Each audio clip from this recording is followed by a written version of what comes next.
कश्मीर में हिंसा को लेकर प्रधानमंत्री नरेंद्र मोदी इस वक्त एक हाई लेवल मीटिंग कर रहे हैं। इस वक्त की यह खबर है। गृह मंत्री राजनाथ सिंह, रक्षा मंत्री मनोहर पर्रिकर, वित्त मंत्री अरुण जेटली के साथ साथ एनएसए अजीत डोवल भी इस बैठक में शामिल हैं। और सीधा हम रुक करेंगे मेरे सहयोगी का, लेकिन उससे पहले बता दें 24 प्रदर्शनकारियों की मौत करीब हो चुकी है, 1500 लोग अभी तक घायल हो चुके हैं। सीधा हम रुक कर लेते हैं। मेरे सहयोगी रविंद्र कुमार इस वक्त मौजूद हैं। रविंद्र, इस बैठक से जाहिर बात है कि फिलहाल के ताजा हालात पर तो चर्चा होगी ही, लेकिन क्या कुछ कठोर संदेश, खास तैयारी, ये सब इस रणनीति के तहत बाहर निकलेगा?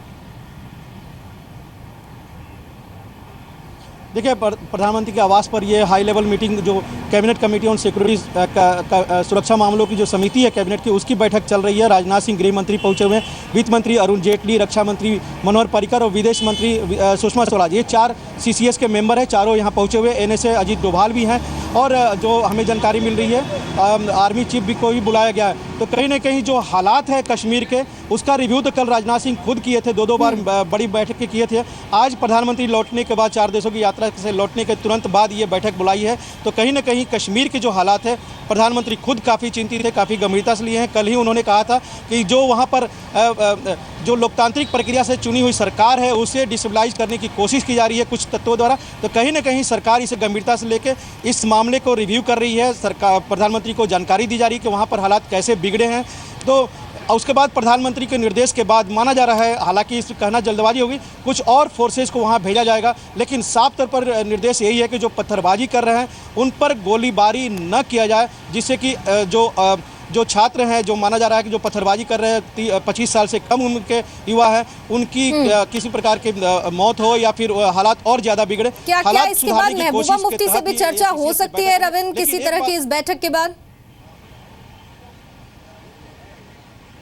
देखिए, महबूबा मुफ्ती से हो या फिर उमर अब्दुल्ला से हो या फिर सोनिया गांधी से हो या विपक्ष के अन्य नेताओं से, कल गृह मंत्री राजनाथ सिंह ने खुद बातचीत की थी और हालात की जानकारी भी दी थी, हालात की जानकारी ली भी थी महबूबा मुफ्ती से। तो कहीं ना कहीं सारे बातों की जानकारी आज प्रधानमंत्री को दी जाएगी और प्रधानमंत्री इस पर निर्देश देंगे कि हालात को कैसे काबू में किया जाए, क्योंकि आप देखिए कि इसमें पाकिस्तान खुद आतंकवादियों को साथ देते हुए दिख रहा है। तो मामला कहीं ना कहीं विदेशी मामलों से भी संबंधित हो रहा है। बैठक पर आप अपनी नजर बनाए रखिएगा, हम अपडेट्स के लिए आपके पास लौटेंगे। और श्रीनगर में जिस तरह की हिंसा है, उन सब के बीच में आधिकारिक तौर पर 24 लोगों की मौत हो चुकी है। वहां के हालात क्या हैं, आपको बता रहे हैं जी मीडिया संवाददाता खालिद हुसैन।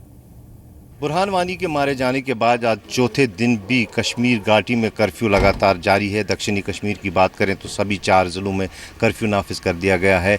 साथ ही साथ श्रीनगर के 8 पुलिस थाना क्षेत्रों में भी कर्फ्यू है और इसके अलावा अगर हम उत्तरी कश्मीर की बात करें तो बारामूला, कुपवारा टाउन्स में भी कर्फ्यू नाफिज कर दिया गया है। कड़े सुरक्षा के प्रबंध किए गए हैं, लेकिन हिंसा घटनाएँ जो हैं वो लगातार बढ़ती जा रही हैं और मौत का जो आंकड़ा है वो बढ़कर सरकारी तौर पर 24 हो गया है, लेकिन गैर सरकारी रिपोर्ट्स जो हैं वो ये आंकड़ा 32 बता रही हैं और जो ज़ख्मियों की तादाद है वो लगभग 1500 के करीब हुई है, जिसमें सुरक्षा कर्मी भी शामिल हैं और तमाम हॉस्पिटलों में रश देखा जा रहा है ज़ख्मियों का।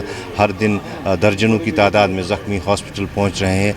हालातों की समीक्षा करने के लिए आज दिल्ली में प्रधानमंत्री ने बैठक बुलाई है। वहीं कल मुख्यमंत्री महबूबा मुफ्ती ने भी यहाँ सिविल सोसाइटी से बैठक की और उनसे अपील की कि वो हालातों को शांतिपूर्वक बनाने के लिए उनकी मदद करें और साथ ही साथ अपने सारे विधायकों को उन्होंने ये निर्देश दिए हैं कि वो लोगों के बीच जाकर लोगों से मिलें और हालातों को ठीक करने में उनसे मदद मांगे। लेकिन हालात जो दिख रहा है उससे ये नहीं लग पा रहा है कि जो उनकी मूवमेंट है वो इतनी आसान होगी, क्योंकि कल अगर हम बात करें जो सिविल सेक्रेटरीट है उसमें केवल 10% की ही अटेंडेंस थी। पूरा जो कश्मीर है वो तनाव के बीच चल रहा है और इसी बीच अलगावादियों ने जो है 2 दिन की कॉल और दी और उस कॉल का असर भी विभिन्न इलाकों में जहाँ कर्फ्यू नहीं है वहाँ देखने को मिल रहा है। इस सारे घटनाक्रम से आम जनजीवन पर भी असर पड़ा है।